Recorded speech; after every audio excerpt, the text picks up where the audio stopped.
Se você precisar recuperar o arquivo da declaração do imposto de renda dos anos anteriores para declarar agora, ou até mesmo para poder fazer alguma retificação e não tem mais o programa do IRPF instalado no seu PC ou meu imposto de renda no smartphone, relaxa, dá para recuperar tudo online e diretamente com a Receita Federal. Eu vou te explicar passo a passo, mas depois da vinheta.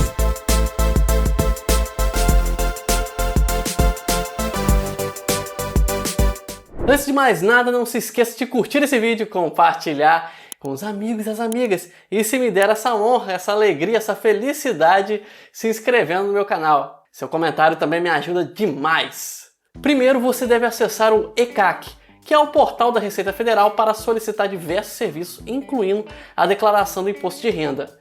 O link vai estar na descrição desse vídeo, ok? Para ter acesso, você precisa ter uma conta GovBR com no mínimo nível prata ou ouro, até melhor. Tem um vídeo explicando como fazer isso aqui no canal. Ou você pode gerar um código de acesso para logar diretamente no ECAC. Para isso, você precisa clicar no link abaixo do botão avançar. Logue normalmente na opção escolhida. Na tela que vai abrir para você, vai o Meu Imposto de Renda. Depois vai no campo Declaração e clique em Baixar arquivo da declaração entregue.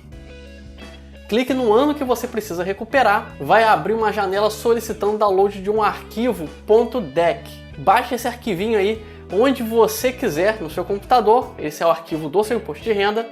E para abrir esse arquivo, você vai precisar, obviamente, do programa do imposto de renda. Se seu objetivo for fazer apenas uma conferência ou retificar uma declaração anterior, você precisa do programa do imposto de renda daquela época, tá? Daquele ano. Não se preocupe se você não tiver ele mais no computador. A Receita mantém esses programas disponíveis para download no seu site oficial, beleza? Se for para aproveitar esses dados na declaração deste ano, basta clicar no ícone de importação do seu programa da Receita Federal, do ano vigente, é claro, e indicar o arquivo a ser lido. Muito simples. É isso, pessoal. Comente esse vídeo se te ajudou. Se não te ajudou, se sua dúvida era outra, comente também.